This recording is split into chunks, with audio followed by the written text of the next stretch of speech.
the starting lineup for the Keeping It Real show. From Oak Point, Texas, it's the Tokyo Tex, the Kamikaze Cowboy, the Sukiyaki Jockey, the MOT, the Man of Trail, Tim Kimura! And from the home of the San Antonio Spurs, the captain of the team, the man with the dream, the man behind the wheel for Keeping It Real, Brad Jewett!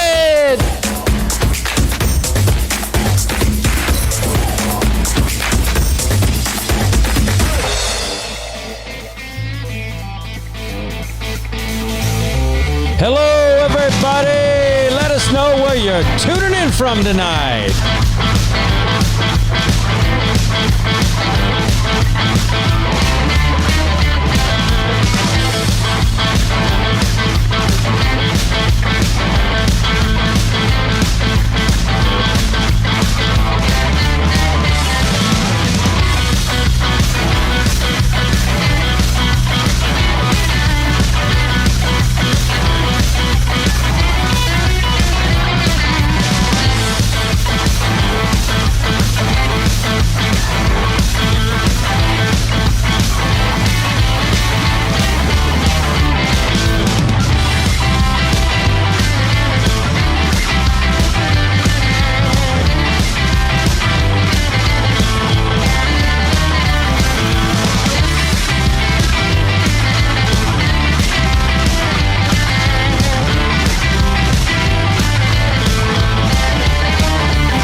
I'm Brad Jewett.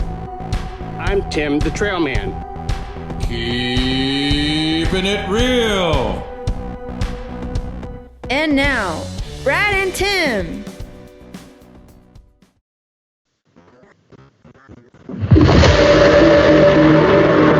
And now, starting lineups for the Keeping It Real show from Oak Point, Texas. The Kamikaze Cowboy, the Tokyo Tex, the Sukiyaki Jockey, the MOT, the Man of Trail, Tim Kimura. And now, from the home of the San Antonio Spurs, the captain of the team, the man with the dream, the man behind the wheel, and keeping it real, Brad Jewett.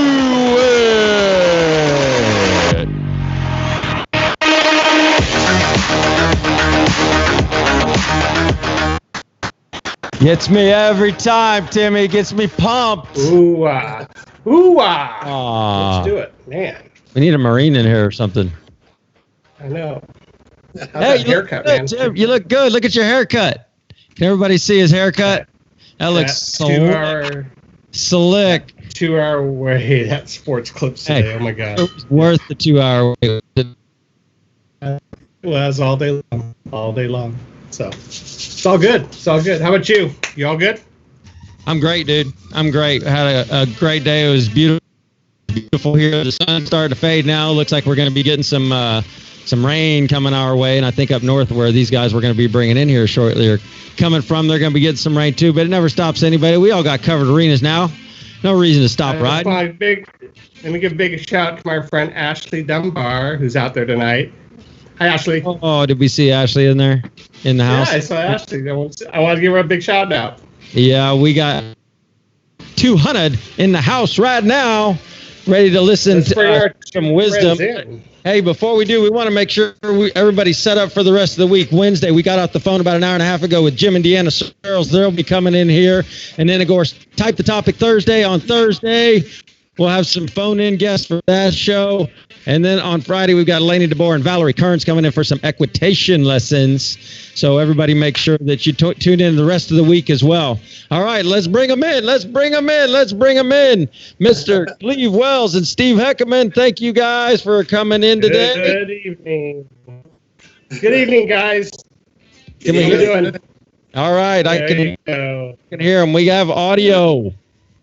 We are locked and loaded. Excellent. Well, we're going to get right to it, everybody. Again, if you got some questions, please be sure to type them up here. We'll certainly try to include them if we can. But I know we've got a lot to visit with these two guys. What I called them today online was living legends, because they've started some of the greatest horses in our industry that everybody right now is probably riding granddaughters and grandsons, or great granddaughters and great grandsons of the studs that they rode, the great mares that they rode as well. And so we can't wait to hear about how they were. Actually, we already had a question from somebody about some of the studs that you rode. So we may bring that one up here in a little bit. But Tim, go ahead, take it away, man. Okay. Steve, I'm going to let you start it off tonight. Maybe you can tell us about your history, your favorite horses that you've shown or trained, or maybe some of the people that have influenced you throughout your career. Sure, Tim. Well, I like a lot of people that start out in the horse business. I got a pony when I was in 4-H, or got a pony. I joined 4-H. I lived in the city. We lived in Anderson, Indiana, kind of north of Indianapolis. We lived, pretty far from the country. So I had a friend from elementary school that I was really good friends with, and he had a farm and a few horses. And so I talked to him about maybe keeping my pony out at his house, and that was fine. And I want to give a shout out to him, by the way. His name is Jay Hogarth. All right. Great guy, a great friend of mine, probably my longest friend. And he's kind of battling cancer right now. So I want to give a shout out to Jay and let him know that. Very good. Anyway, so I got a pony, and of course, and actually Jay's partially responsible for me, learning or having the desire to show. He showed his horse in 4-H, and he said, man, how much fun he was having. And so that just kind of inspired me to, to join along and partake in that. So I joined 4-H, had a pony that was kind of a devil, to start with, probably a good learning pony.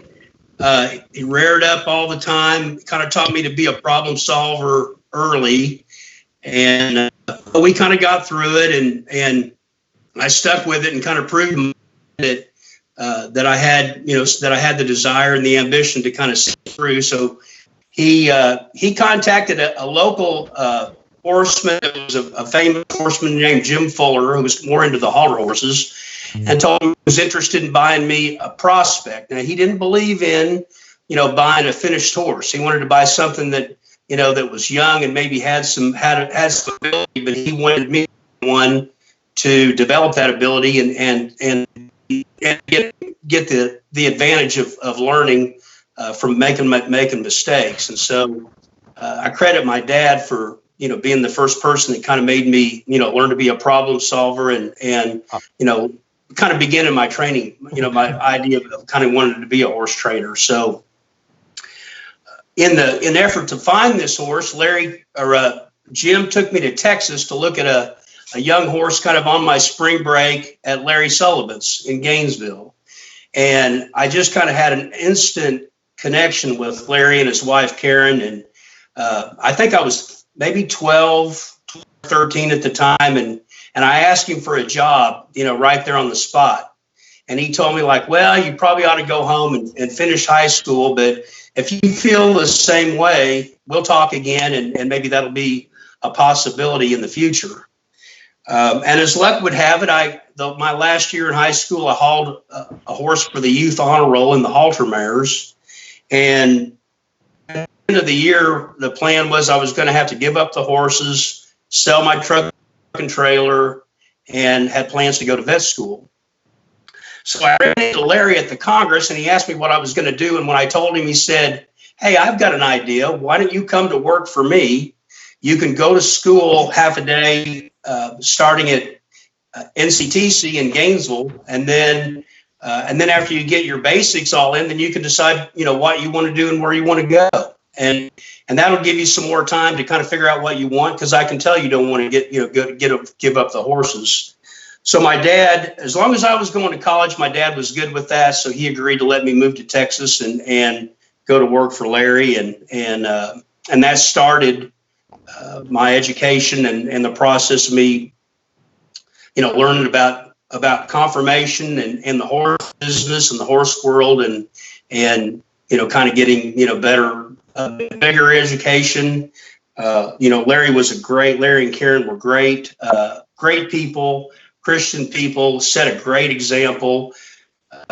They were big on ethics, big on doing hard work and working hard and always encouraged me that, good things would come if I was willing to do the work. And so I can't begin to repay all the lessons that I learned there. And Larry was quite a horseman in his own right. He bought a lot of conformation horses. He showed probably 22 world's champions and was a district judge the whole time, that he did that. He was an attorney and a district judge and held down a full-time job and still bought and sold a lot of horses and showed successfully at the AQHO World Show in the halter. And in fact, he didn't have a very big barn when I moved there. I think he had maybe 8 stalls in the front, maybe 6 or 8 stalls in the back. And I said something about well, Larry, where's your horses? He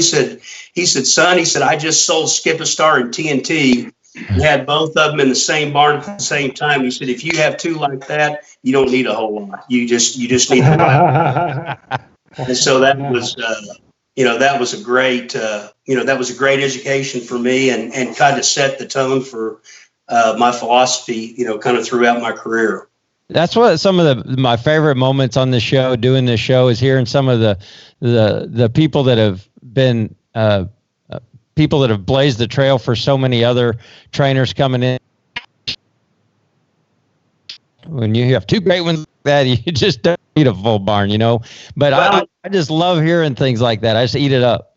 he had a lot of sayings, you know, and a lot of things that still ring in my mind today. And like, you know, one of the first things he taught me about conformation was that everything hangs from the top, you know, meaning a horse had to have a good top line, and that it was the precursor for everything, you know, below to be in the right spot. And so if you had a horse that had a bad top line, maybe they dropped off in their croup, you know, a horse that drops off in their croup will probably have a bad set of hocks. You know, a horse that's exceptionally high behind will probably, you know, travel too heavy on their forehand. So, you know, he was big at teaching, you know, form to function, and, you know, and taught me a lot of life lessons that, you know, still pay dividends today.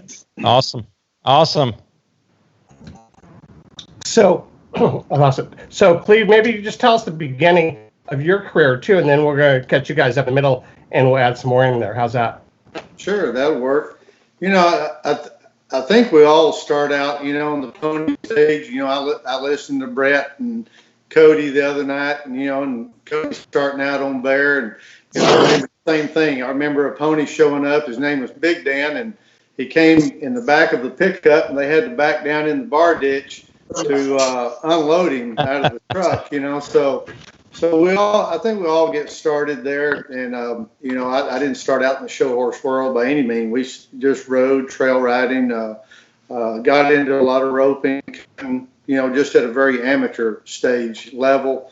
You know, our education back then was magazines. You just couldn't wait to get things in the mail, and there would be, you know, Matlock and Al Dunning and John Carter, and, you know, we didn't have we didn't have all the, you know, the cartoons. Was Casper and, you know, a few things. So, you know, those guys were our heroes, and that's who whatever they said, that's just the way it was. You know, if Al Dunning said something in an article, then you just went out and did it. That's what you did with your horse, and because Al did it, and you know, and not only that, Matlock and a lot of other people. But anyway, you know, I grew up in an amateur world, and then got into high school, and I was pretty intense on the horses. I kept 2 or 3 training horses, just breaking colts through junior high and high school. And so I took a break from it a little bit, and took a job sandblasting and doing some construction work for a while.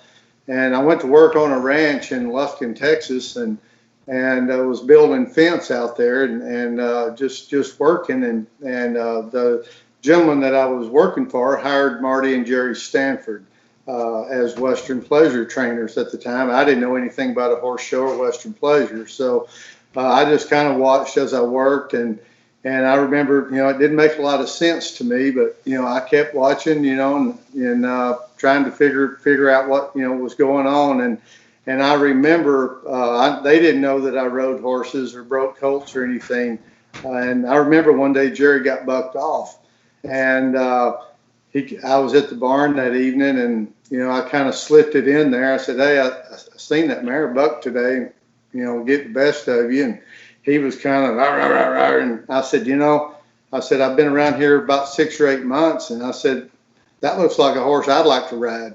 I said, "You know, because it was the only one they had that wasn't real broke." And I was like, "That's my kind of horse." So he's like, "Well, if you want to ride her on your own time."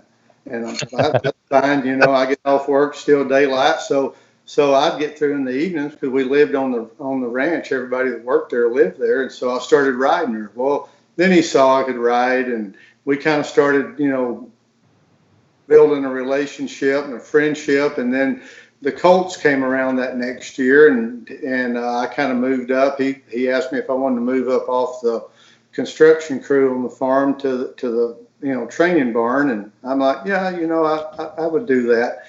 And that was when you get sucked in. I mean, if you love horses, you know, I got away from them for a little bit, but if you love them, it doesn't take long to kind of get sucked right back into it. And then, of course, Marty, she was just phenomenal. She was kind of before her time, as far as Marty was really progressive with the correct movement, that, you know, speed was secondary to correct movement. And I was very, very fortunate to get to work with her and just learned that. I didn't know any other way to do it. Correctness over speed. And so anyway, I worked for Marty and Jerry for about 5 or 6 years. I started showing the last couple of years with them, and I showed a horse called He's a Success by Certain Success, a stud that Scott Stubblefield rode. And, I kind of rode in and out the gates. I was a newcomer, but it was a horse I trained, and it was the first horse that I trained. And Marty and Jerry back then, they were real big on that. If you were going to show a horse, first off, you wanted to be a horse trainer. So if you're going to show a horse, then you had to train the horse that you showed. You didn't show somebody else's work, somebody else's horse. So anyway, we were big in the futurities back then, and I showed that. And then the next year I got a horse called Fully Vested, and showed him and won quite a bit, and kind of started easing up into the top 10 and winning some futurities on him, and as an apprentice with Marty and Jerry. And then, I felt it was time to kind of move on, start my own business, and kind of went on from there. But we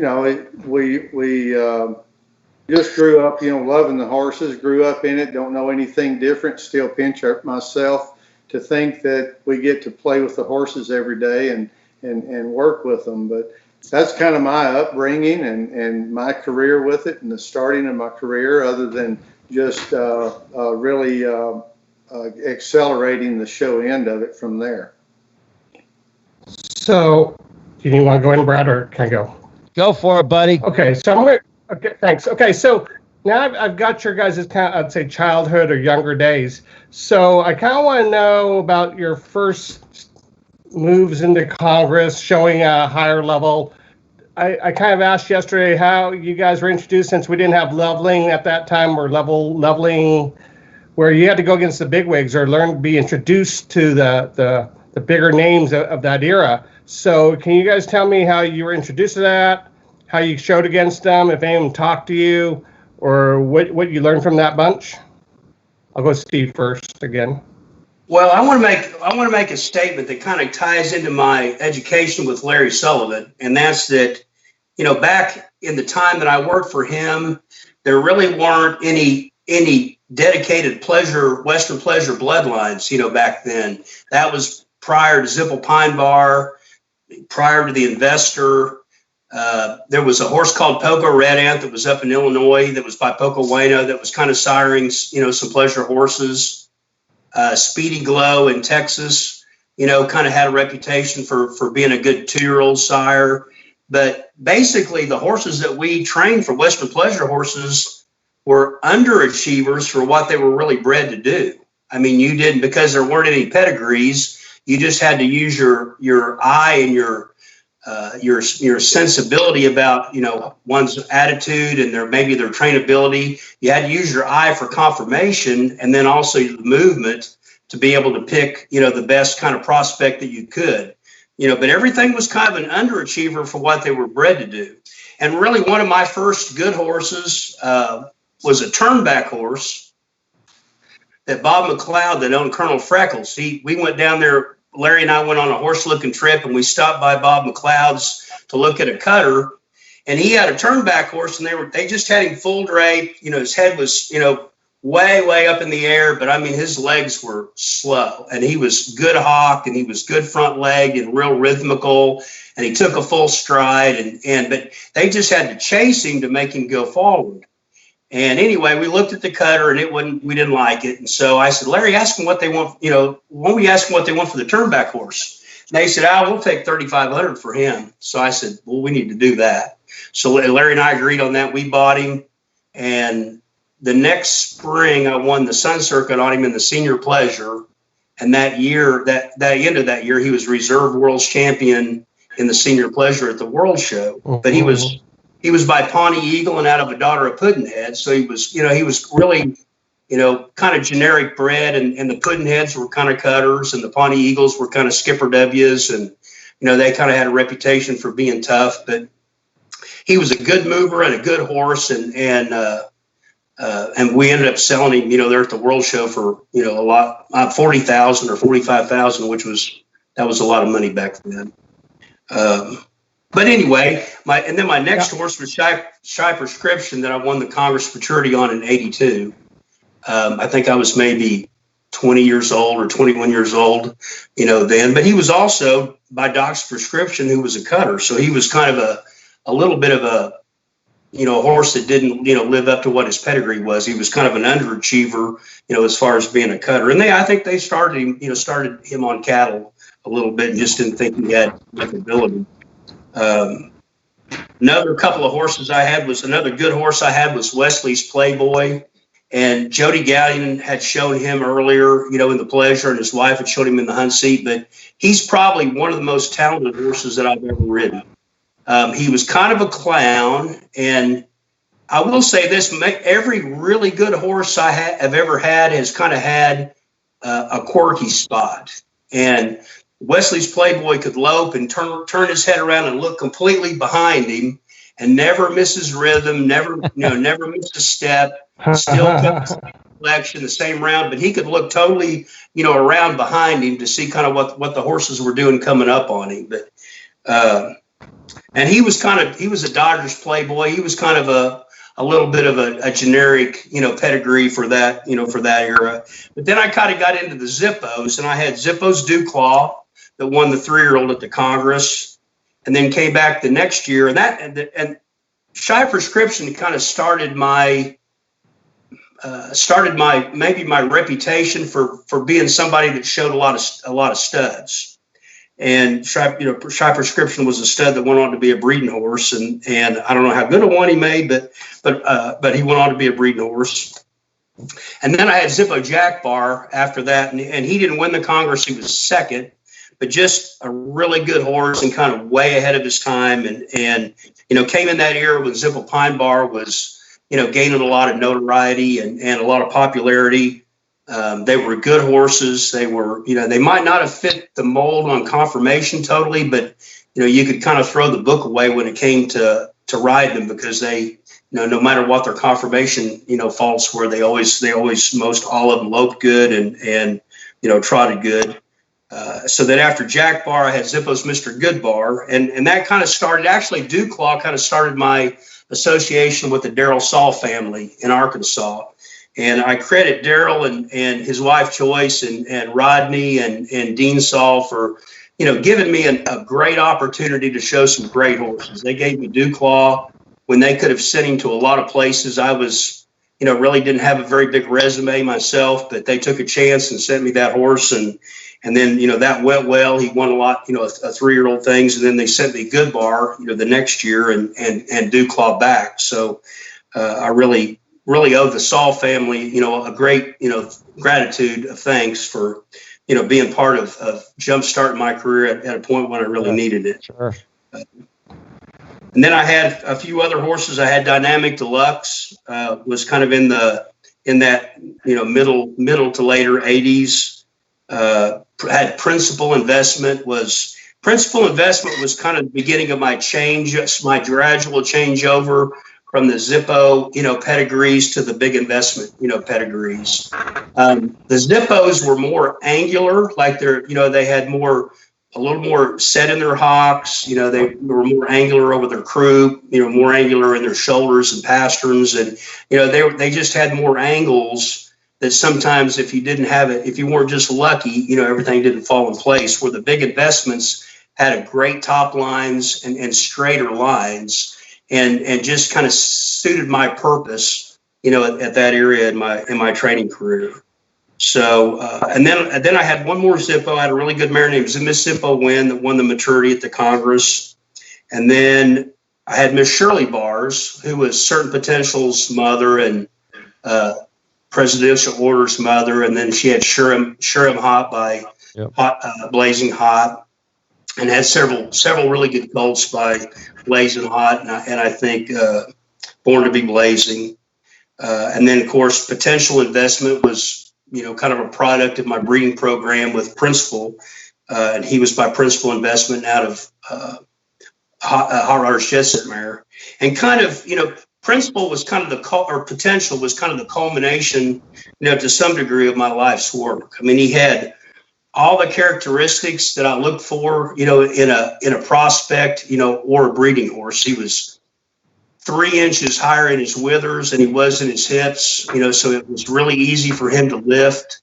He loped show pace about the first time we ever loped him. Donnie Rakuti was working for me, and I watched him ride him in the round pen, and he loped not far off a show pace the very first time we ever loped him.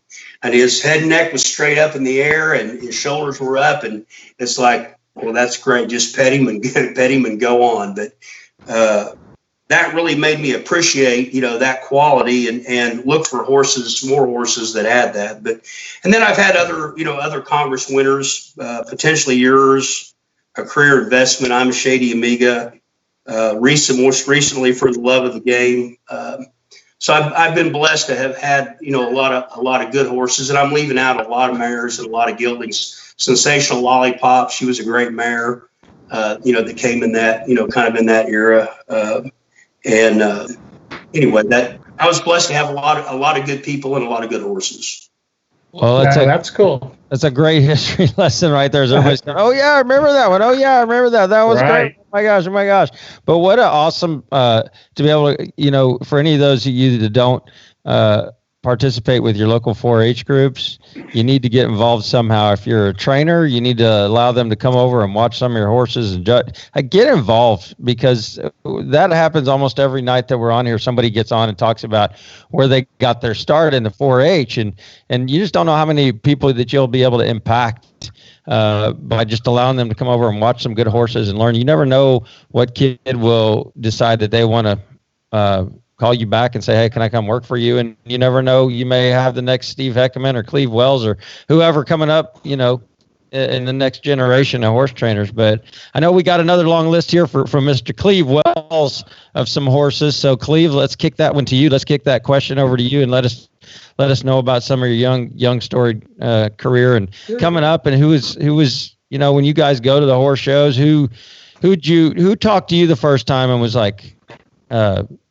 made you feel included or a part of it, along with the horses that you trained coming up? Right.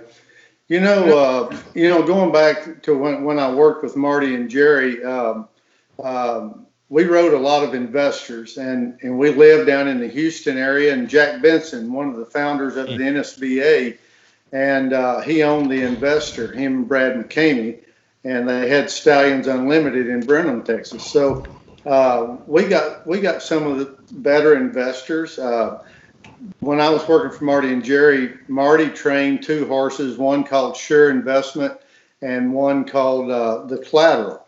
And they took them to the Congress. I wasn't going to the horse shows yet, but, Jerry and I broke the colts out.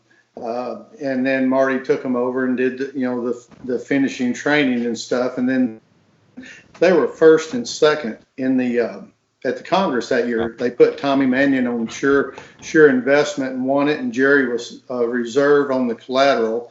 And Bob Hamilton from Arizona bought Sure Investment, and I think Al Dunning bought the Collateral at the Congress. Back then at the Congress, pretty much seemed like, I remember people from the West Coast would always try to buy the top end new 2-year-olds, because that was kind of the up and coming stars. And so they'd show them, and of course we would sell them, because our game was to start over every year and bring more 2-year-olds each year. We didn't have a senior horse, and we didn't have junior and senior horses. We strictly did futurities. We sold out and started over every year when I worked for Marty and Jerry. But so we rode that year we were, basically, our program was first and second there at the Congress. Then, of course, we start getting all the investors, because we got along with them, and they were known for being a little tough. But that was the first, he was even a little bit before Zippo Pine Bar as far as being in the Texas area. And so the next year, when I broke 12 investor studs, because now everybody back then, everybody wanted a stud, and everybody wanted a son of the investor, because he was the great horse, just like everybody wanted a son of Doc Alina or Doc Bar. The investor was coming on the scene, and that was a big move for the pleasure industry. That was in probably the late 70s, early 80s. So I broke 12 investor studs in Hempstead, Texas. No round pen, no arena. We rode on 50 acres. So, when you put those studs on those driving lines back then, hey, if you got drugged, the main thing you didn't do is I can tell you this, I never let go. You never let go of the driving line. I mean, there were no fences. Right. And so I think today, but you know what? Those horses never bucked. They were because we did so much groundwork because we didn't have the crutch of an arena or a round pen. So anyway, that was just some of the change, back then is the way that was our program. And that was a strength in our program when people would come and say, well, where do you ride your horses? Right out there in that 50 acres. We never had an arena. The whole time I worked for Marty and Jerry, never one place that we lived did we have an arena. We had a dirt grass line that the horses would learn to follow, kind of like a rail. Yeah. And that's what we put them on the rail is they followed that grass line. And, like Steve was talking about, riding some of the pleasure horses, they were the underachievers for other events.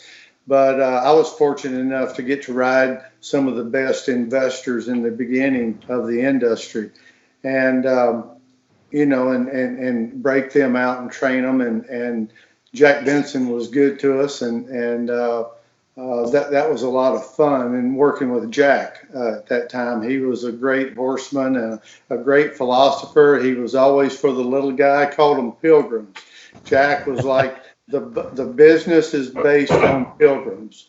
And he instilled that in me, about the pilgrims. But anyway, we rode a lot of investors. I rode a horse called Fully Invested. Back then they had a yearling sale at the Texas Classic, and this horse goes through there, and Jerry bought him because he only brought $2,500, and he was ugly, jug-headed, ugly, big blazed face, but his name was Fully Vested. Well, we nicknamed him Retread, because that's about what he looked like, a retread tire. So Jerry was showing a horse out of Nitty Gritty Miss and the investor, and so they gave me Retread because he was just kind of a good old clunker gelding. And then I think Marty showed a mare by a mare named Doc's Bodal or something like that, one of a different kind of horse. But anyway, I showed Fully Vested and won $60,000 on him as a 2-year-old. Wow. And that's when I had never even hardly placed in a futurity. I went to the Texas Breeders and won it on him. And so that was kind of a neat deal. So I guess you were out of the limited right away, huh? Oh yeah. It was go open or go home, So, but anyway, I showed him, and I'll always remember this. We went to get our pictures made, and the curtain was in the arena. Of course, everybody leaves, and some are happy for you, some not as happy as you'd think they are. But I'll always remember that Tommy Mannion went and put his horse up, turned around, came back in the arena, and congratulated me. Awesome. And yeah, it really was. That was probably still a highlight of my career, and I hope all professionals remember that when some of these young people have their first win or their first good year on a horse, and there wasn't a jealousy. Tommy was the kind of guy like, I want to do, I'm not mad because Cleve's winning. He knew that I was going to be around for a while, and we were going to do business. And he was a businessman, and he was happy for me. But Tommy and I did a lot of business later on because of that. But anyway, I rode Fully Vested and won a lot. And then I started my own business in I think 1983, and then about the second year in business, I met Ann Myers at Tom Powers, and I bought a full brother to Zip's Chocolate. Well, let me back up just a little bit. I want to tell just a real fast story. Okay. Jack Benson, I told Jack, I said, I'm going out on my own, and I need a good horse, to hang my shingle out. So he said, I've got it. And I said, just sell me your best horse. And he said, what? I said, what does it cost, Jack? And he said, $6,500. So I said, okay. So I drained my savings account and sent Jack a check for $6,500. Well, we finished showing that year, and after the world show and stuff, I went down to Jack's to pick up the horse I'd never seen. And here's a turkey-necked horse, not too pretty-headed, standing on the tie line. Lost his feet. We lost your microphone, buddy. Uh-oh. Can you hear me? Hello? I can hear him. I got him. You got me? Cleve. Steve, are you still there? Yes. Can you hear me? I got you, Cleve. Okay, keep going. I guess it's on my end. Okay. So anyway, I went down to Jack's and I saw the horse and that he picked out for me, and it was the best 2-year-old he had. And the horse's name was RD Speed Stick. He went on to win the world with Alex Ross. But so anyway, I take Speed Stick to Tom Powers that year, and I'm out riding at Tom Powers, and I see this little lady out there out back riding a little bay gelding. I asked her, I said, you want to sell that horse? And she said, well, yeah, I would. And she told me what she wanted for him. And I said, well, I'll just take him. Well, I didn't have $65, much less it was Ann Myers on a full brother Zips chocolate chip. And I bought him. So the next day was a second go around as Tom Powers, and Dale Livingston was showing Bar Passer's Image. So Dale won it on Bar Passer's Image. Alex Ross was judging, and I was second on RD Speed Stick. So, here I had written a check that I couldn't cover. I knew I had about 10 days to get home and figure it out. So I leaned around Dale and I said, Mr. Ross. And he kind of looks around. I said, you really like my little gelding that much? He said, sir, if I didn't, you wouldn't have been there. I was second, standing behind Bar Passer's Image. And I said, well, he's for sale.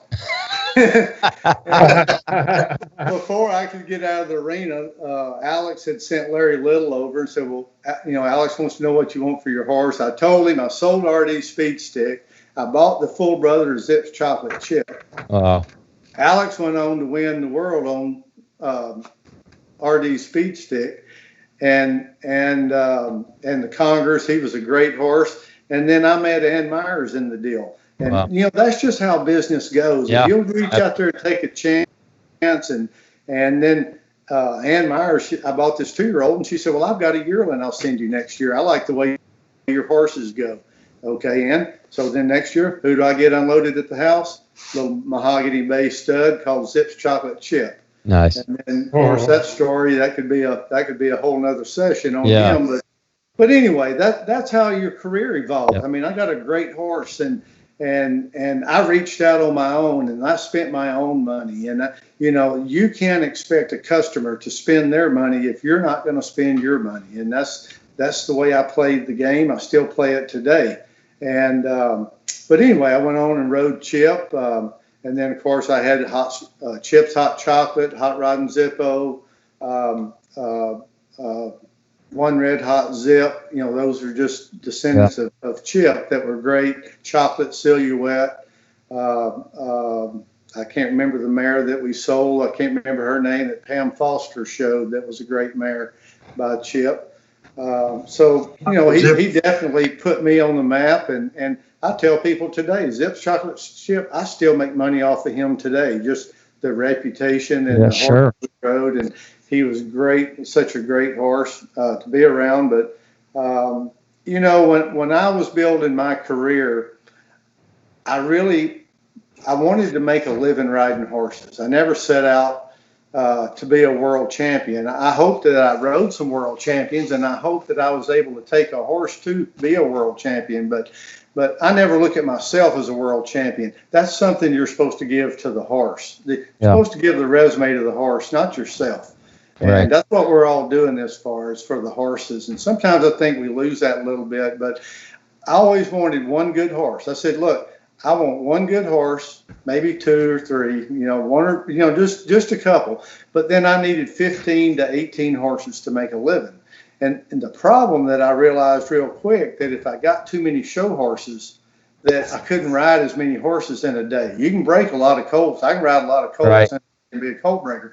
But when you get to the show end of it, you might can only ride 3 or 4 horses a day sometimes. You can't make a living doing that. So I realized that real fast. I kept my expenses as low as I could, trucks, trailers, my place, everything. I mean, people that work for me know me. They know that I try to kept my expenses low and then grow my business. And I moved. I was at a boarding stable in Mansfield, and I moved over to the place that Jana and I are now in 1985. And I've been here ever since. But I knew I could make this work with 15 horses. And then a show horse to me was to go out and show at maybe the Congress, the World Show, or show all year. That was where you exhibited your program.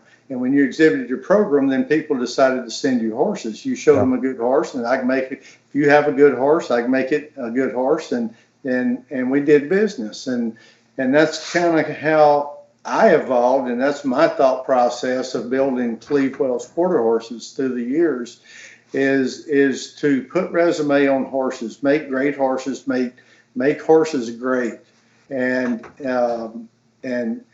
make them the best they can be, and that's just been our goal. So that brings us up to kind of where we're at today as far as my career and the horses I've rode and the way I feel that I run my business and my thought process. That's amazing, and he kind of gave a little push into what we're going to be catching after our break here. I know Tim's got a statement he wants to say before we get to our rapid fire round here. I want to tell one quick story. One quick story, because it kind of ties into what Cleve was saying. Yeah. I was when I first went out on my own, I was leasing stalls from Bob Perry that had Zipple Pine Bar. So I was up at the Congress. I think I had 12 or 14 horses at the Congress, and of course, he pages me at the Congress Hall. Steve Heckaman, you have a message at Congress Hall. And so I go up there, it's Bob Perry. I call him back and he said, "Hey, I need you to go look at a horse." I'm like, "Go look at a horse like on the grounds?" And he's like, "No, it's about 2 hours away." I'm like, "From the Congress? Like, I'm not going to go 2 hours away in a car at the Congress." And he goes, I need this favor. I really need you to go look at this horse. It's supposed to be a stud prospect. And I just have a feeling that it's the deal. So I found an afternoon. He called me back a couple times. "Well, did you go?" "No." "Well, when are you going?" I'll call you when I go. So I finally found a few hours, and I drove up there, and I was irritated the whole time because I didn't want to leave the horse show. I go up there, and I meet Ann Myers, and she chases this bay stud around. I'm like, "Yeah, he's cute. He's pretty. He's cute, but, he's a weanling." I'm like, there's a lot of things that can happen between now and when you have to jog him in here at the Congress.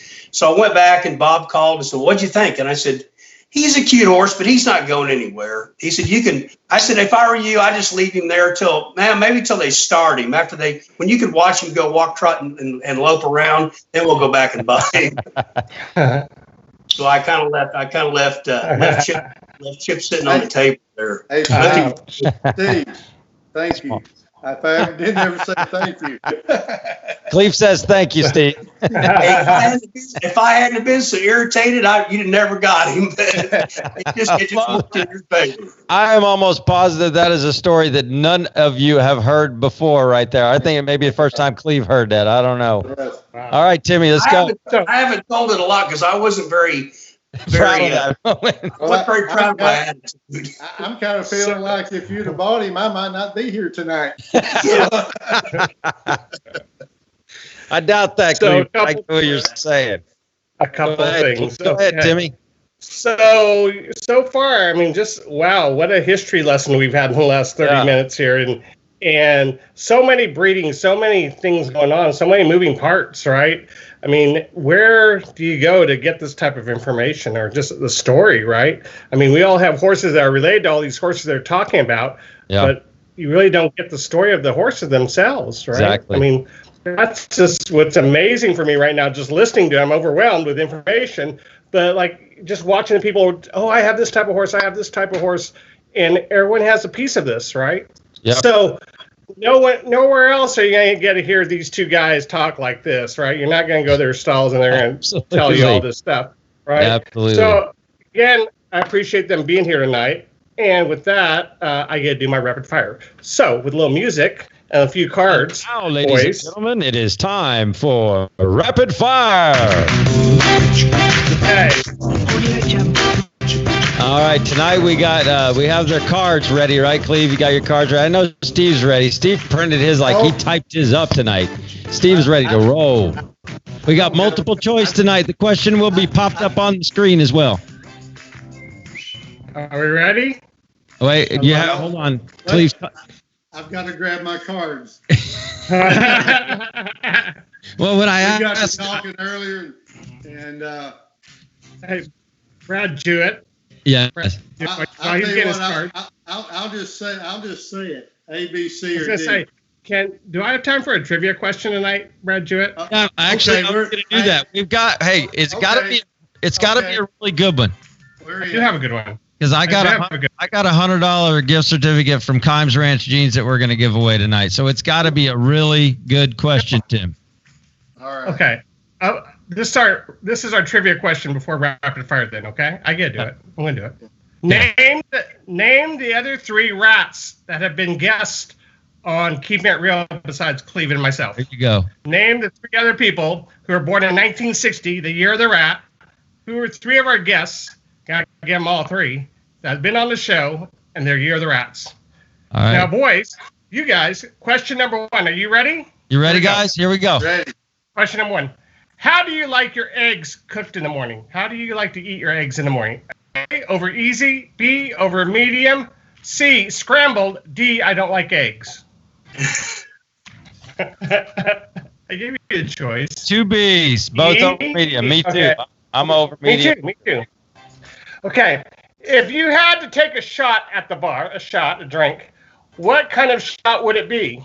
A, tequila. B, whiskey. C, brandy.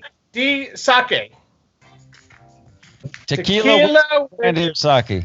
You got a tequila and a whiskey. There you go. Who would you choose to give a lesson to regarding Western pleasure? Who would you choose to give a lesson to regarding Western pleasure? A, an amateur. B, a youth. C, a select. D, a novice non-pro. Who would you choose if you had to give a lesson to for Western pleasure? Cleve is an amateur. Steve is an amateur as well. No youth, no selects, no novice. Which horror monster would scare you the most? Which horror monster would scare you the most? A, Frankenstein. B, Dracula. C, the werewolf. D, the mummy. Which horror monster would scare you the most? A, Frankenstein. B, Dracula. C, the werewolf. D, the mummy. Got a werewolf and a mummy. I love that. Okay. Question 5. Which classic country artist do you like to listen to if you had to? A, Willie Nelson. B, George Strait. C, Johnny Cash. D, Garth Brooks. Willie Nelson, George Strait, Johnny Cash, or Garth Brooks. And what do you got, Steve? I can't see yours, Steve. Willie. We're just a little bit B. I'd be between Willie and George. Definitely one of those two, for sure. Question number 6. Which major sport do you prefer to watch on TV? A, NBA basketball. B, Major League Baseball. C, NHL hockey. And D, NFL football. Basketball, baseball, hockey, or football? Both are NFL football fans, baby. Okay. Where could you visit in the next few months and do a Western Pleasure Clinic? Where could you visit in the next few months to do a Western Pleasure Clinic? A, Australia or New Zealand. B, somewhere safe in Europe. C, Canada. D, somewhere in the USA. Where would you visit in the next few months if you could do a Western Pleasure Clinic? USA for Steve. USA. Steve's figuring out where he wants to go in Europe. I was listening to the question again. What do you got, Steve? There you go. Both in America. Stay home. Exactly. Safe and sound. Stay home, baby. What do you like to do on your birthday? A, to stay home. B, go to dinner. C, have a party with friends. D, forget I'm a year older. A, stay home. B, go to dinner. Yeah. C, have a party with friends. D, forget I'm a year older. Both go to dinner. Dinner. Excellent. They don't want any friends around on their birthday. Number 9. Favorite type of drink on a sunny day in Texas. Favorite type of drink on a sunny day in Texas. A sports type drink. B, iced tea. C, lemonade. D, water. Favorite drink on a sunny day in Texas. Oh, water and iced tea. Final question. If you showed in a Western pleasure in the next few months, what could you change to wear in the pin, but not the brand of the item? Could you wear a new hat, a new shirt, a new pair of jeans, or a new pair of boots? If you had to change what you're wearing right now and you had to wear something new in the next few months, could you have a new hat, a new shirt, a new pair of jeans, or a new pair of boots? D and B. Yep. New shirt. Love it. New pair of boots. Good That's job, you guys. You made it. You guys did good. That was a completely different kind of line of questions than you usually do, Tim. I know. That's interesting. Interesting. All right. So we got a lot more coming up. A lot more. As you can tell, these guys are storytellers, but they got a lot of great stories. And we're going to bring up somebody that I think all of you know that we talked about the other day when we interviewed these guys. His name's Mr. Guy Stoops. And I wanted to make sure we brought him into our conversation tonight. So stay tuned while we thank our sponsors, and then we'll be back after this break. Enjoy the music as we go to our break.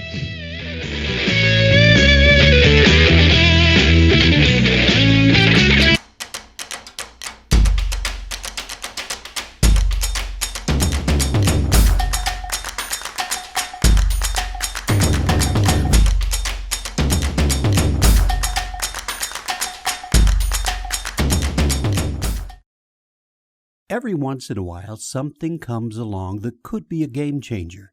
Enter Unishippers, a trusted shipping source for more than 30 years. If you need a reliable, fast shipping source, turn to a specialist that knows the unique shipping needs of the equine reproductive marketplace. As an authorized UPS reseller, Unishippers offers unbeatable shipping value. Let Unishippers deliver for you. Call Mark and his team today. Caring for your horses is easy when there's a safe choice for you. If you need one feed for the whole barn, there's a safe choice. If your horses need gastric support, there's a safe choice for them too. Some horses need lower starch and sugar. You guessed it, there's a safe choice for them. There's also a safe choice for mares and foals, for seniors, and for easy keepers. All these horses can gain a lot with science-backed nutrition from Nutrina. Yours could too. For every horse, there's always a safe choice.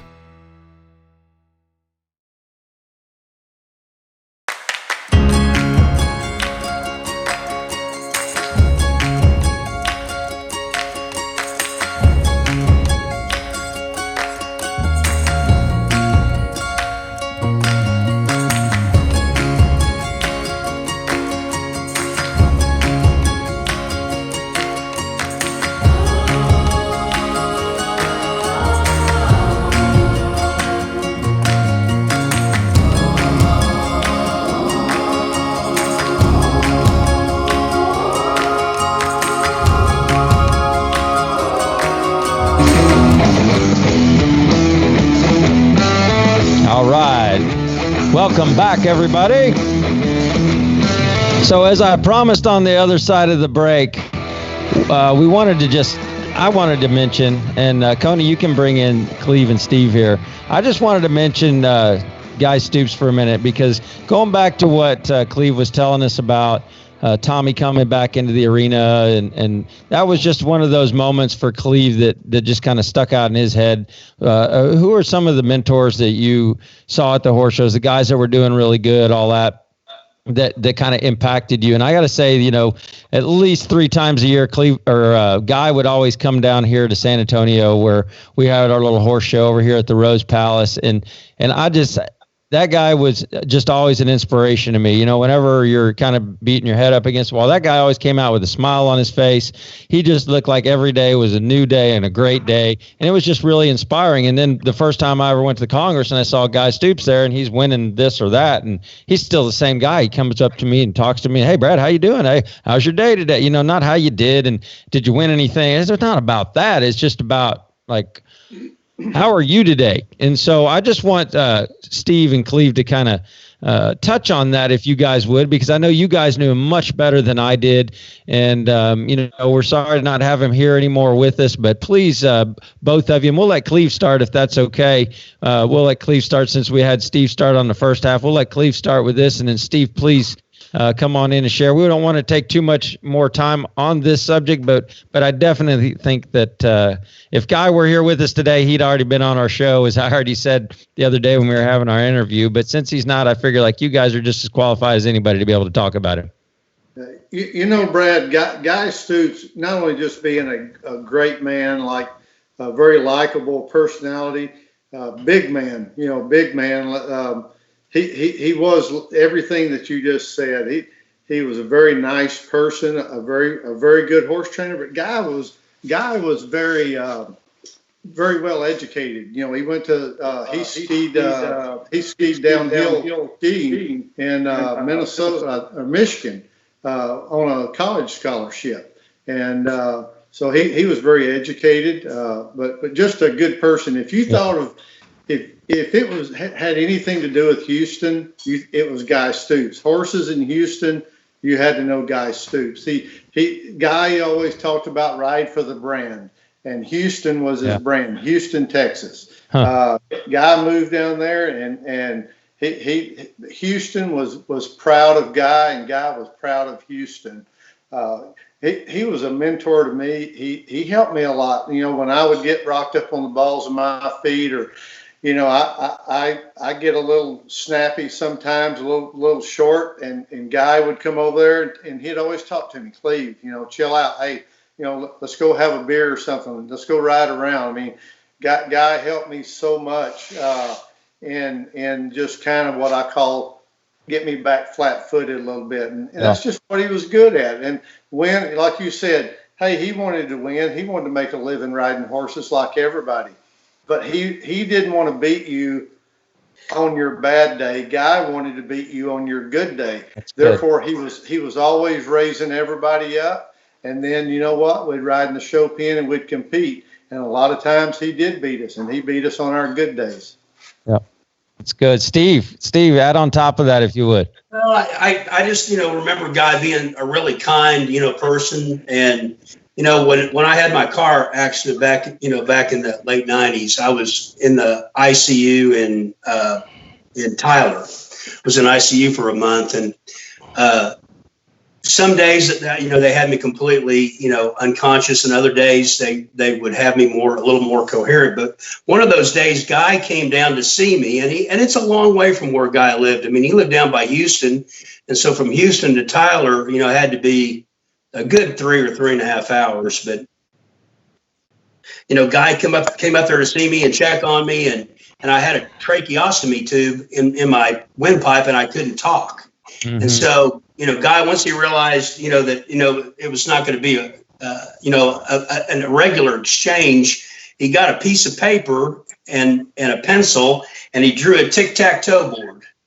And, you know, he drew the board and he drew an X, and he, you know, he showed it to me, and then I kind of understood what he was trying to do. And, you know, he was just trying to find some way to communicate on a level, you know, that I could comprehend, you know, at the time. And so we must have played, you know, 5 or 6 games of tic-tac-toe before it, you know, kind of wore me out. But, you know, sometime after I was out of the hospital and, you know, we were back showing horses again one day, he came up to me and he said, "Hey, I got something I want to give you." And he gave me those 5 or 6 sheets of paper, you know, to keep kind of as a souvenir for, awesome. You know, for his time, you know, coming to see me. But just a great, you know, person, and such a tragedy that, you know, somebody that had as much to offer the quarter horse world as Guy did, you know, met such an early demise, such a tragedy. Yeah, for sure. Thank you guys for sharing a story about Guy, because he was one of those special guys to me. Like I said, in my encounters with him, and I know you guys knew him as good as anybody and competed against him all the time. It's funny, before we went on the air tonight, Cleve was talking about how, anybody that worked for him wasn't allowed to grab a saddle horn, touch the saddle horn if they had a colt. They had to ride without touching that dang saddle horn. And I saw a video posted not too long ago of a guy that was riding his colt around, and it was a video to sell, and he's like, "Yeah, this thing's quiet," and he took the bridle and runs it and riding this thing around. Also, this thing broke in two now, and I mean cracked around, and Guy never went to the horn. He just pulled his hands up with those reins and kept riding that thing, and then he kind of get him, and then he kind of kick him again, and then that thing just kind of lined back out and went to. He was laughing the whole time, really, like he never. Hey, what are you doing? What in the world's going on? He never missed a beat, and I'm like, man, how many people we see on a video today trying to bail out on that deal? But that just, I love that video. I don't know where I saw it, but it was a great video. Tim, can I, before we go to your next question, Tim, can you repeat your trivia question? Because I don't think we have a winner on that one. No. Okay, so there's 3 others besides Cleve and myself who are the year of the rat, 1960. We had 3 guests already, because I know who they are, that were rats too, born in the year 1960. There's 3 guests from Keeping It Real from all our 24 shows that have been on here. There's 3 people that I know of that are 1960 babies. Easy. Because I told you guys. Told you on the you should listen to those other. No. Okay. No. Is it Gil Gallion? No. Is it Cleve Wells? Cleve Wells and me we're about 12 days apart. Is it Steve Heckaman? It's not. He's 1 year older than us. Okay. So I'm just trying to help people out here because they got Curtis. Okay. I got my list. Okay. I'm gonna go with Jeff Malott. I'm going to go with Leonard Berryhill. And I think Brett's probably a good bit younger than that, but I'm going to say Brett just because I'm kind of at a loss for who else has been on there that might kind of be in that group. One of three. One of the 3. Okay. One of the 3. Okay, I'm going to question you guys again, okay? Let's go, Steve. So here we go. I'm going to let Cleve go first. Tell me about a special horse, or you might have told us about one, that may have taught you guys some life lessons, or tell me why it makes it a special horse or a historical horse. Meaning, are there any horses that you've ridden or showed or know of? What makes it so special? And then 2, is there any horse besides that one or that one that taught you something about life instead of just riding? Tim, there are probably, obviously I have to continue to bring up Zip's Chocolate Chip. He taught me what a show horse was. Back then we didn't ride with our feet. So you imagine, everybody that's watching, imagine taking your horse in the show pen tomorrow with no spurs on. That's basically what we rode far back, back then. And a horse with, you take your spurs off, but that horse still maintains a standard of today of rhythm and politeness and top line, and that's what Chip was. But I had a little mare called Zippo Zambaleezy, and I looked out and got that mare because Joan Schroeder was pregnant with Ryan, her son, and didn't want to ride horses. So Cheryl Allen, who lived in Arlington, Washington at the time, Joan had her send the mare down here. And Zippo Zambaleezy was, I believe she was 4 times world champion, 4 times reserve. She won the junior, the senior. She won the youth world. She won the amateur world. So she was a great little mare. She was solid sorrel. What she taught me is just how great a horse could really be. And I learned a lot. You learn from those horses that just are so polite like that, and they make you look good. I mean, she really made us all. She made Cheryl Allen look good. She made Jamie Allen look good. She made Shane Dowdy look good. She made E.H. Pate look good. So how many horses are out there today that take 4 different riders and make world champions out of them. So, and that was just a phenomenal mare. And Brett Parrish tried to buy her. Let me back up. I'm jumping here a little bit.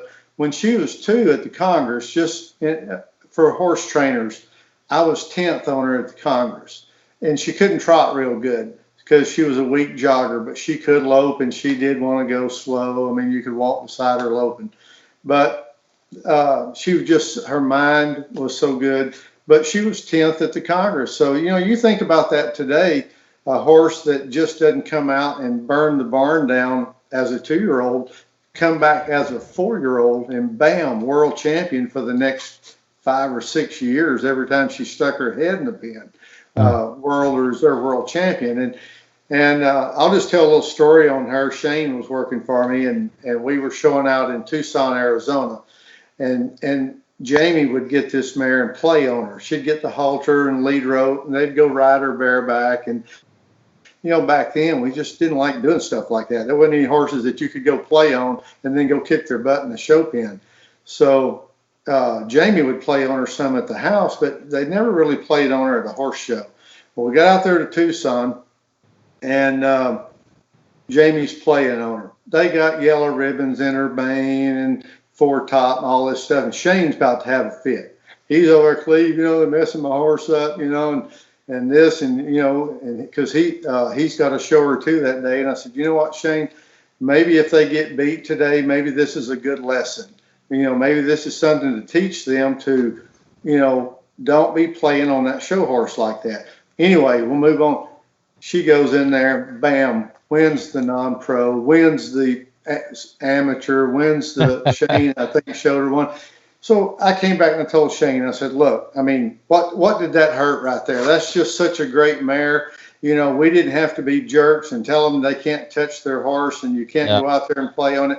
So that sticks in my mind about the greatness of that horse. It was kind of like when you put the show tack on and she went in the pen, you know what? She wasn't a toy no more. She was a machine.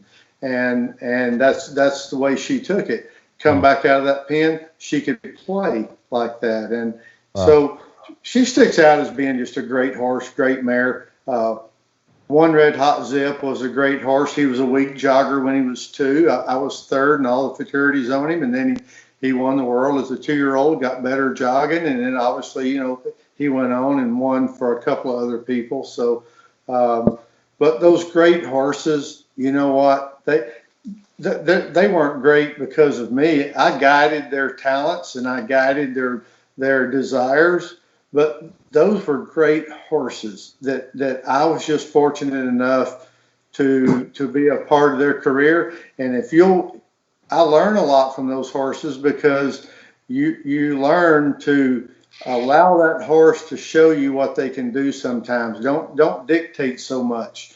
A great horse will show you what they can do.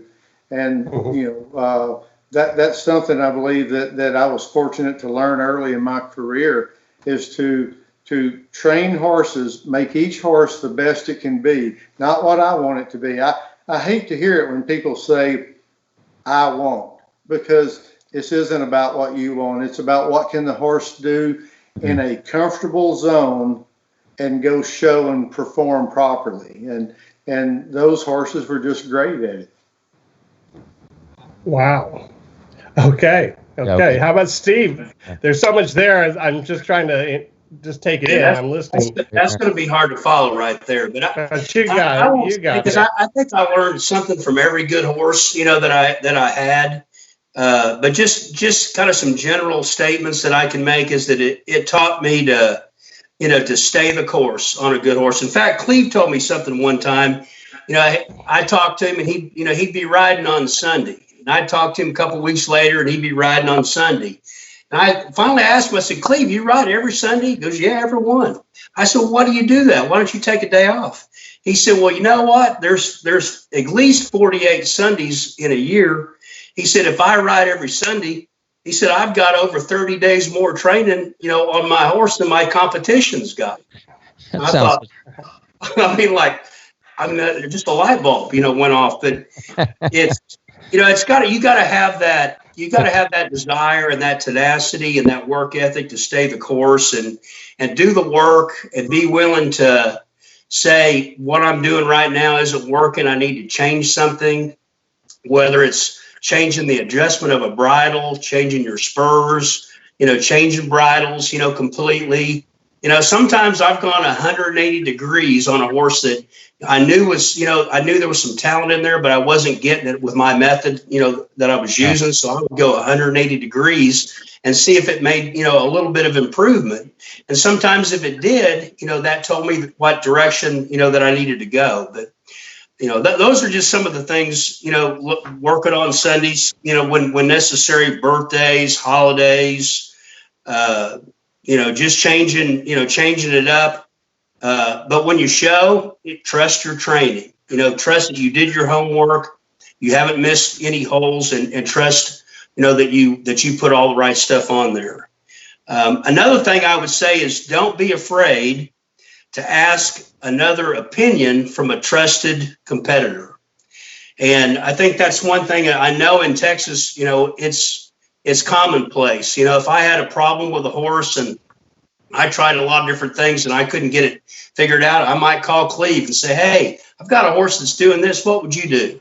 And I would trust it, what he told me, it was good information.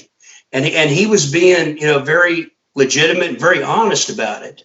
And, so it gave me maybe, a whole different, way to go. So those are just some things from riding and training some top horses that, I think you have to kind of be aware of. And I think that's a good thing for young people to kind of keep in mind too. I love those. Great. I love those Clevisms. Well, shoot, I got another 30 days of training by the end of the you guys do. I love it. So I really want to go to this question here because I think it's one of the questions I really want to know about. And it's to the top of the page where we're talking about the older days, okay, at Congress or the World Shows or your fraternities versus nowadays.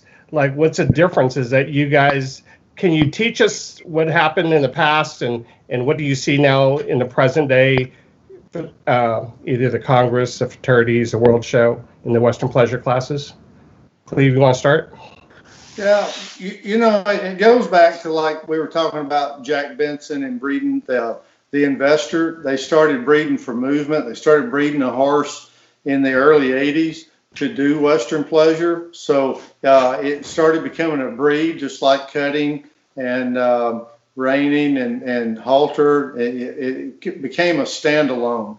And back in when I started, the Congress had 14 to 16 cuts of 2-year-olds. And they would push them up in there pretty, they would pack them pretty good in the pen, more numbers than what we show with today sometimes. And I believe back then it was more manners because there wasn't always room for a horse to move, but the manners were very important because that's what your amateurs, I mean, you imagine riding, no feet. I mean, take your spurs off. There again, you've got to get in the zone of that era of take your spurs off. Now what's important to the horse? Manners. Everything was manners in the pen. You sold manners to the amateurs and the youth kids. Your kid's going to be safe. Your wife, your husband, whoever, they're going to be safe on this horse, and they put their hand down because they don't have anything else back then. So, and then as we evolved riding better horses that enjoyed going slow, that were more natural, they enjoyed it because it was more natural. Anybody likes what's easy for them. So as we bred the horses, the lope and trot became easier. They became more rhythmic, more consistent. And, like Jody Gallion started bringing the Zippo pine bars on the scene. And that was starting, I think they started pulling some of the numbers out of the arena and giving the horses a little more room to show themselves. And that's when it started transitioning, like from mental to physical movement. And then they started pairing the two together. And that started making the horse probably in the late 80s. They started pairing the mental and the physical. to make some of the great horses that Steve mentioned earlier that he rode. Some of the great ones that I was able to ride was pairing the physical ability with the mental ability to perform in the pen for 20 minutes. Yep. Sorry. So, Steve, you want to help me here? Well, I went back. I had done this several years ago, but Western Pleasure first showed up in the AQHA rule book in about 1958. And the first rules about Western Pleasure, and actually it's all, the Western Pleasure horses kind of come full circle. The purpose of a pleasure horse back then was to come to the horse show and to be able to get some experience, where you could ride, people would ride their cutters, their reiners, horses that were, that came for other, more specific events would come and get some show arena practice by showing in Western Pleasure. And, the criteria was just kind of like a horse that was comfortable to ride, and that looked like it was pleasing and looked like it really liked its job. Most of the rules, back in that era had to do with more performance things by the exhibitor than it did the horse. Like you couldn't, you had to reverse to the inside of the rail. You had to, you had to walk, trot, lope, each direction. You couldn't have, you couldn't change hands on the bridle reins. You couldn't have two hands on the reins, if you had a bridle. It was more, more kind of rules that pertain to the exhibitor than it actually did to the horse. But now I think we've seen that, that's all come full circle, and that's where, the feeder system for our good, youth and amateur horses and our trail and Western riding horses, most of them that are very competitive got their start and a lot of their early education as being a pleasure horse. So that, that to me, I think is kind of an interesting, is kind of very interesting. I think what we saw as things progressed is that because the rules really hadn't changed that much, up to that point, people always try to find, some kind of a way to show that sets them apart from the rest of their competition. I mean, even though Western Pleasure is shown collectively, they're judged individually. And the way I always judge them is by, how I think they compare to what our standard, should be.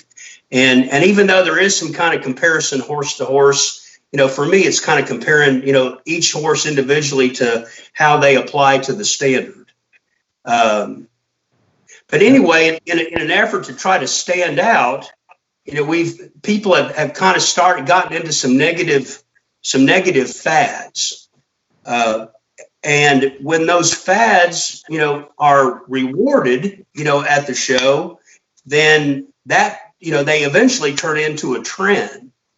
And when things, turn into a trend, they're a lot harder to reverse, than they would have been if the judges would have taken care of them when they were just fads and kind of recognized what they were and didn't reward them, as they didn't have really any place in being advantageous, to our horse or to our discipline.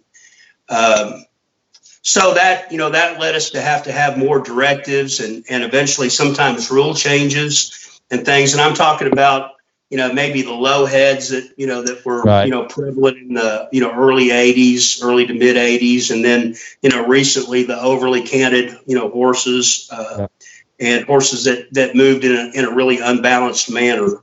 We have to sometimes write new rules to kind of cover that, where it could have been taken care of. And it's really kind of the judge's place to take care of that, to recognize, what that is and put it all in perspective. So that's kind of where I think, progression wise, I think we've got some of the best horses today that we've ever had. Agreed. I mean, the top end, and I've been blessed, been fortunate to judge a lot of the major shows in the last 2 years. I did the World Show in 19 and the Congress in 18 and Tom Powers and the NSBA World in 18. And so I've gotten to see, a lot of good horses and all different kinds of styles of exhibition the horse that I let win the 3-year-olds at the Congress in 18, I thought he was a phenomenal, show horse, a phenomenal mover. He had a great top line. He showed on a loose rein, but he was, 10 or 12 feet off the rail. But you know what? He never changed his top line. Nothing about him changed. And I thought, all right, boys, this, I don't know what y'all think, but if I had to go buy one, that'd be him. And it was Brian Baker on the good, no doubt I'm lazy gilding that, ended up, he was world champion last year, won the youth world last year, and kind of made me, feel a whole lot smarter about myself. That does make you feel good as a judge, doesn't it? Yeah, when somebody else, I was the first judge, so they called him out there, and then I judged with Jennifer Lisson, and I think she used him first as well. So I've kind of felt semi-vindicated right from the start. As I listen to y'all, it always comes back to keeping it really simple. When we're training these things up, a lot of times young horse trainers, I think, maybe train for the movement more than they just train on kind of alluding to what Cleve was saying about just get these things to be disciplined, get them to be broke, get them to be quiet, get them to where they enjoy their job, make it and allow them to do that. And then let the horse be the horse in a sense, once you get those pieces broke. And sometimes, I see a lot when judging is you just like to see that thing just a little hair softer in his face because there's something else missing, or it's a little bit more soft in his belly, not so rigid. Somewhere something shows up, like they just want to get to the horse show on this horse instead of, we just need to get these parts. This thing probably just needs to go turn around a little bit, trot up, stop, back him up, turn him around the other way a little bit. Just be able to use this horse and more than just going down the rail necessarily. Brad, like we talked about yesterday, with Cleve and I have talked about it several times, but the Cleve kind of invented, or kind of he kind of, I wouldn't say he invented it, but he refined what we know as spur stop. But he taught a horse to pick his belly up, pick his back up, and get up on top of his spurs, and being more collected and being rounder like that, he naturally slowed his rhythm, down, and slowed his cadence, slowed his pace down. So, a lot of people saw that and they couldn't really emulate. They didn't understand the concept. They tried to emulate, what they saw Cleve do. Cleve was riding a great horse. It was Chips Hot Chocolate when he was a 2-year-old at Tom Powell's. And maybe a lot of the ones that, were standing along the rail didn't have, near that good of a horse. And so they tried to emulate, what they saw. And unfortunately, ended up with something way less probably than what they had. So, right. That's, kind of the unfortunate, part about that. But my purpose of saying that is that, I think Cleve intended it, and I think I've always used it as just kind of like a plan B. Like if you ultimately want them to go in there with self-carriage and take a full stride, and that front leg to flatten, just as that foot hits the ground, and them to lope with a lot of self-carriage and natural collection and natural movement. Yep. And if you have to remind them, a little bit, or you have to ride and push them up in the corner with your inside leg, or something, and shape them, a hair, I don't see anything wrong with that. But when people start going in there going, my feet is plan A, like, I'm going to, if they don't listen to my feet, then I'm done. And that's where that hesitation comes from, I think, Brad, that you're talking about. Right. And a lot of the negative, traits that, the judges, have to judge. And somebody, a lot of times that's all you have to look at. Yeah. Is people that are riding the brake the whole class. Absolutely. That's it's a horse show, as I always say with everybody on it. It's a horse show. We want to see you show your horse, not train your horse down the rail, right? But Cleve, add in here if you would, because you mentioned something yesterday that was great about what you and Steve just alluded to it about plan A, plan B, and if your feet are your plan A, then you're going to say it better than I do and than I am. But you want to train that horse so that a non-pro or an amateur or a novice can get on and ride that thing, right? Talk a little bit about what we were talking about the other day when we were visiting. Sure. You know, Brad, when we started it, I mean, plan A is put your hand down on the horse, be obedient. Right. That's in every class. And we got to talking about training. I call it counter punching. If your horse speeds up, do this. If he tries to raise his pole, do this. If he tries to get, a little sloppy in his hocks, do this. If he tries to drop his front end, then do this with your feet. I call that counter punching. And so that's okay, but why not get all that off the books? Because a novice will never ride that horse because they can't do all that. So I've always felt like it was really good for all trainers to get novice people around the pen because they had to go that extra mile. To get a novice around the arena, you cannot be a lazy horse trainer because you have to cover all the bases, and then that helps your program. But plan A is a submission that I hate to use the word submission, but just that you've done your work and the horse enjoys his job enough to want to stay and not try to leak and run off and stuff. But when we did use our feet, I wanted the amateur or youth to come out and communicate with me. Cleve, this is what I had to do. We counterpunched maybe, and if we had to use our feet once or twice per lap, that's okay. Right. Sometimes I just tell them, hey, I want you to just go in there and settle the horse, especially at the Congress when you go by the bleachers. Use your feet a little bit.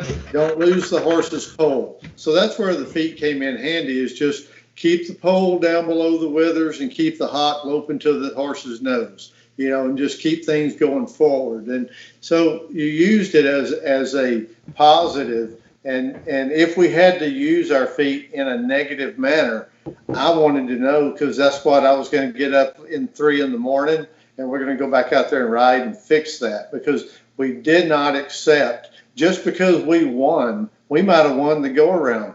But in our camp, in our conversation back at the stalls, we talked over the problems. Because look, if you come out of that pen and tell me that horse didn't have no problems, then you weren't paying attention, or you don't know yet what to look for. So communicate with the trainer, and that's kind of why we started using our feet, is as a positive, negative, and then like anything, it evolves on. But working your horses, I always tell people, when you're training, you have to have a program, but you have to work your horses. The hardest thing is to have repetition without predictability. And if you work horses with that in mind every day, when your butt hits the saddle, repetition without predictability. And I said, that horse will pay attention to you, and he's going to stay there anyway. The horse sometimes just get bored when people they have too much repetition with predictability. The horse is in front of the thought process then. So that's a little bit of working with the feet, and why we started working with the feet back in the late 80s, early 90s. That's great. And that's kind of go ahead, Tim. No, go ahead. I kind of took over there for a second, Tim. I apologize, buddy. It's okay. I have just one more big question and one more lap around the track for us, and I apologize we're going so long tonight. But here it goes, boys. Steve, I'm gonna let you do this one first, okay? Did you guys ever get burnt out in all your years? And did you just think about doing something else? And how did you overcome that? And then to summarize, can you help me give some advice to the next generation at the same time? Does that make sense? Yep. I got burned out. I think that's why I finally kind of had my dispersal sale. I think when the economy took a big crash in 2008, it just timing was just right to think seriously about it and go ahead and pull the trigger. And I still didn't pull it, as quick as I should have, but it was hard to find help. Horses were hard to sell. I think I had 40 or 50 head, at that time. My hay bill was, $2,000, a week, for, to feed all those horses. And it just wasn't fun, anymore. It's not what I planned. And it just, the horse business just kind of took a turn that I never anticipated, it was going to take. So yeah, I did it. That probably precipitated, my dispersal sale. And then, I was, kind of had some family problems. My mother, was sick and she ended up, passing away, and my, son kind of changed colleges and so there was just some other extenuating circumstances that just kind of made it seem like, God's telling me, hey, it's time to move on. And I'm okay with that. There's other things, new avenues, new directions, that I'm heading. But if I could give advice to, young trainers, it would be, the first thing, there's three parts. The first thing is be true to the horse. And that's take care of your horse, brush him, wrap his legs, treat him like he's the special, individual that he probably is. And, learn to develop, a team, a team spirit, with that horse. The next thing is be true to yourself. Don't compromise your integrity, your word, or partake in any unethical behavior for anything or anybody. Stay true to yourself. The third thing I would say is set a good example. Gary Truby put something on Facebook, a couple weeks ago about, setting a good example at the horse show, because you never know who's going to be watching you and who idolizes, you and watches what you do. So set a good example. And with that also, have a backup plan and plan for your future after training horses. NSBA has a great program called Tomorrow's Horseman that, that does a great job at kind of preparing young people, to do a better job with their books, do a better job with their long range, planning, and making concessions and planning for your future. Because, there's going to be a time when you're not going to want to ride that many, as you did when you were young, and you better put some money away and maybe make some other investments and kind of have another iron in the fire to lean back on. But right. That's what I'd say about that. That's great. That's great. And you had alluded, and I'm sure Cleve will probably mention this in his segment too, that Cleve has been one of those that you talked about, Steve, that has been preparing for that. 20 years ago he started, right? So Cleve, go ahead and give us your wisdom on those two subjects, if you would. Sure. One thing, advice I'd give the young trainers is take care of your customers. I've been in a bind a time or two in my career, and you know what? Who saved me was my customers. I have good customers. I still talk to the first customer I ever had was Patty and Freddie Hamlin, and we're still friends. Anybody that knows my business knows that I've had customers for 20 and 30 years. I've made a living probably off of less than 25 customers. And we never let a horse get between us. If the horse started getting between us, then I'd say, hey, go get another horse trainer, because we're going to stay friends. And we seem to work it out. It's we have our ups and downs, but I would tell the young people to listen to their customers. Look, anybody that pays you, you should listen to them, because they're doing something, because horses aren't cheap. So, listen to that person.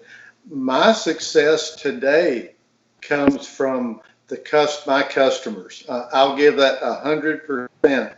Any wisdom I have, they think, well, I didn't make this stuff up. I've heard this stuff before, and I'm repeating it, and I hope I repeat it right. Like Daryl Rodrock, Jerry Kimmel, Bill Cosentino, Leroy Lang, and I hate to name names because I'm probably leaving somebody out, but these are still my go-to people. I was going to make some investments here about a month ago. I called Bill Cosentino up. I mean, these are my go-to guys that make me look smart, and I bounce things off of them. So I would tell the young people to take care of your customer and that takes care of your business. As far as the horses go, I've always been real big on, it's my name on the front gate. They brought me the horse. I think one of the worst mistakes that a trainer could make is when they start letting their help do too much of the work. Anybody that's worked for me, E.H. Pate, Shane Dowdy, Brent Speck, they'll tell you Cleve Wells saddles and unsaddles every one of his horses. They have never unsaddled my horses. They've never saddled a horse. They've never brought a horse to me. Because when I go out there and ride those horses, I think that saddle up and unsaddle time is a little bit of I read the horse while I'm saddling it. If it's busy-minded or whatever, I get a little read on it for the ride. Hey, if we go out there and we have a little rough day or something in the pen, I'm the one that comes back and rinses the horse off, and I take care of the horse, and I wrap the legs. And, everybody was responsible. When I was running a big operation, everybody was responsible for their own string, and that included me. I never put myself above them. I never left the barn, told them to close it up or clean it up, and I'm out of here. And you can ask anybody that worked for me. I stayed there till the end every day, started with them, stayed with them, worked with them. But sometimes I think that they start becoming a manager, and that just never worked for me. I wanted to be hands-on. I wanted to be in it. I wanted to be a part of it. They're not there to work for me. Nobody came to work for me. I don't know one person that I ever hired that came to work for me. They came to work with me. And I never, ever lost that. E.H. Pate probably helped me as much as anybody. He came along, and E.H. and I watched E.H. ride for a long time, and I thought, you know what? They're one of the most talented boys that's ever put his butt in a Western saddle. And I was lucky enough to work out a deal to get E.H. And that allowed me to start like my video program and doing clinics. And then I listened to my customers because I had some extra money to make some investments. And Leroy Lang, I remember he had some rental property in Round Rock, Texas. And he said, Cleve, you ought to try some of the rental property. And I'm like, I don't know. He said, look, here's the deal. You're never going to be rich. You're never going to be broke. 30 days, it works out. He showed me a little business plan, and so I tried it. I built a duplex, and I tried it. And I thought, you know what, that was easy riding horses. I'll tell people this: I've got a mailbox by my house that everybody rides by and drops their rent in, and it became so. I told them one time, I said, I think I understand how a drug dealer feels. I said, because I've never not done anything and then look out there in the mailbox and checks are in the mailbox at the first of the month, and you didn't feel like you earned it. Even though you worked your butt off 10 or 15 years before that, it felt like a horse trainer never has easy money. And that's what that did for me. And it's made Jana and I, and it's made us comfortable, hopefully in our later years. But Leroy Lang was the one that got me started with that. Of course, Daryl Rodrock has a lot of real estate and property. And like I said, I just, man, go to your customers, talk to your customers, believe in your customers, and listen to them. And remember that these horses, they bring horses to Cleve Wells, Steve Heckaman, Gil Gallion. That's who they bring the horse to, not their employees, not their help. Yep. But if they'll remember that, then it'll head off a lot of problems, and they'll turn out a lot of good help. You can tell the trainers that work with their help and the trainers who work their help as employees. There's a big difference there. And so when you start an apprenticeship, work for a trainer that works with the help. That would be my biggest advice.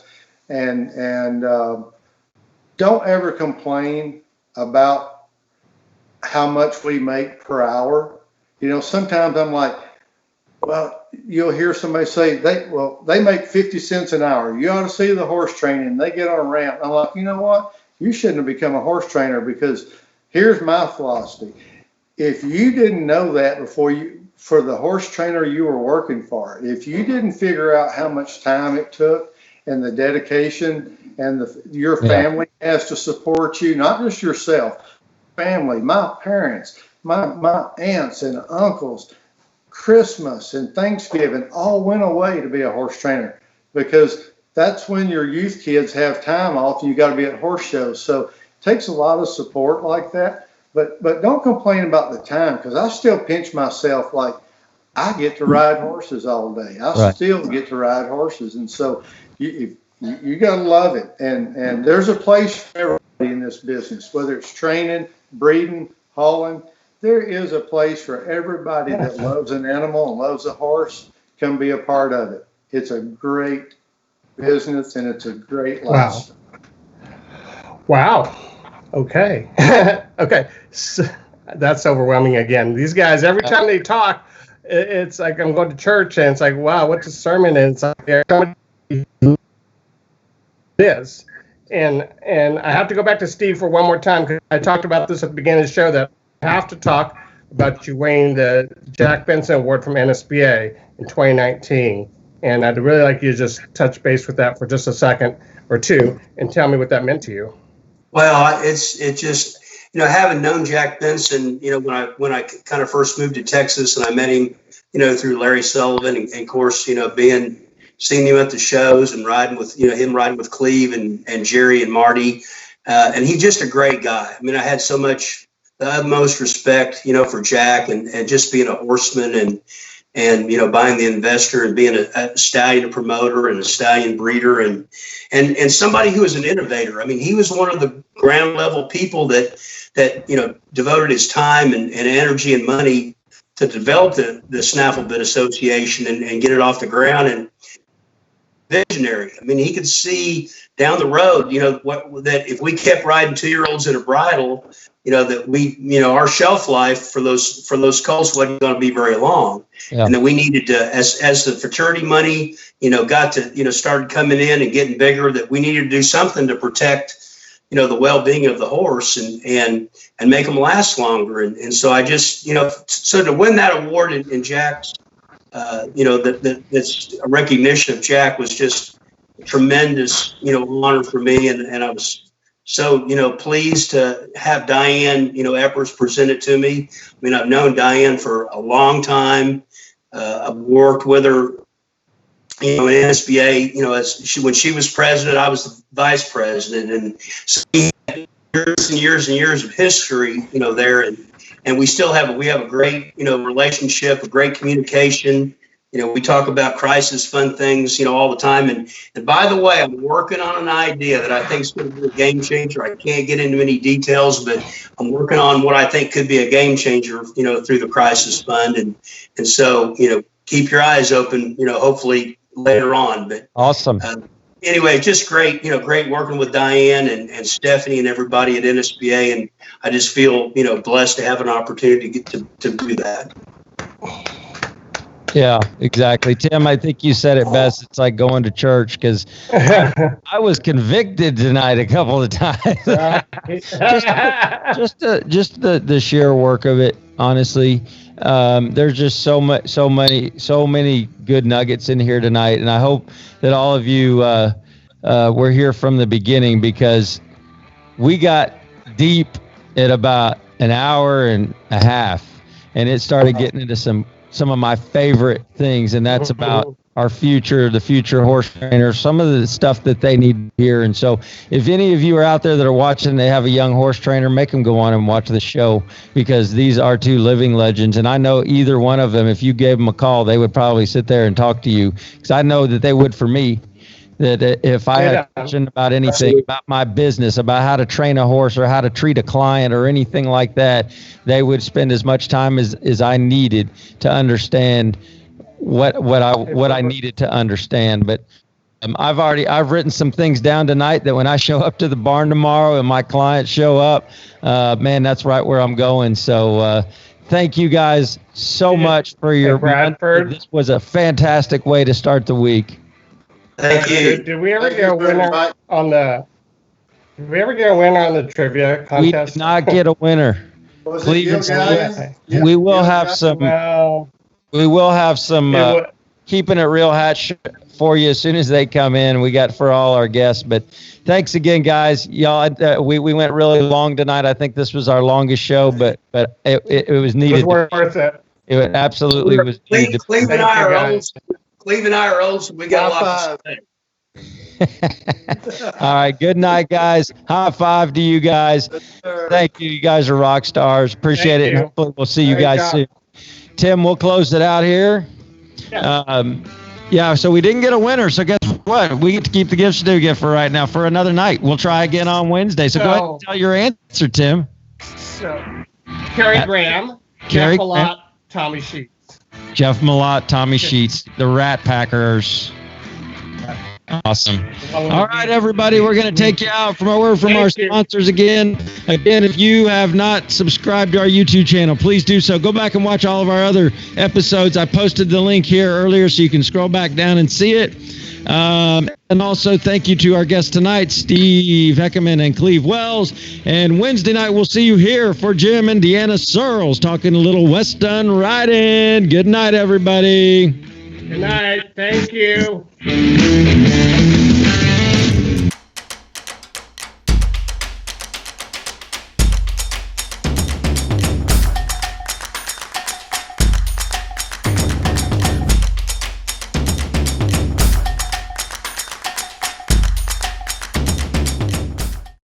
Every once in a while, something comes along that could be a game changer.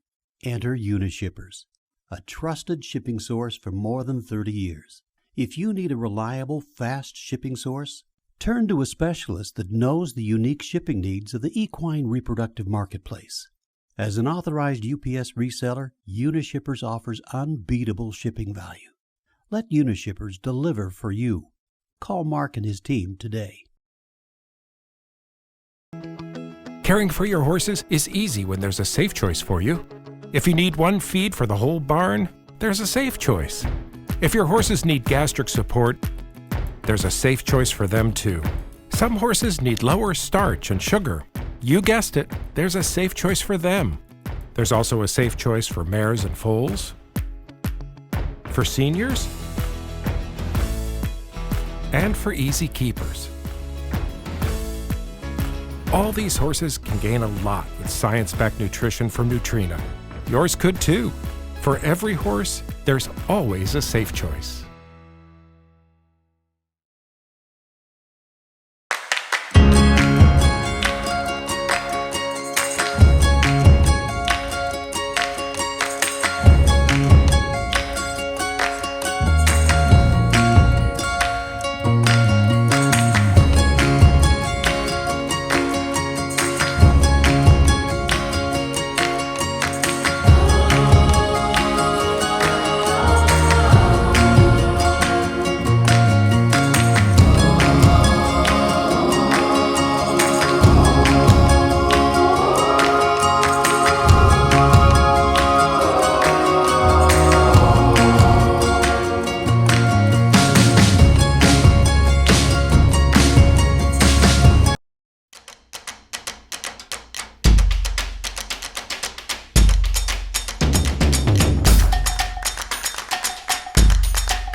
This has been a Kona Cam production.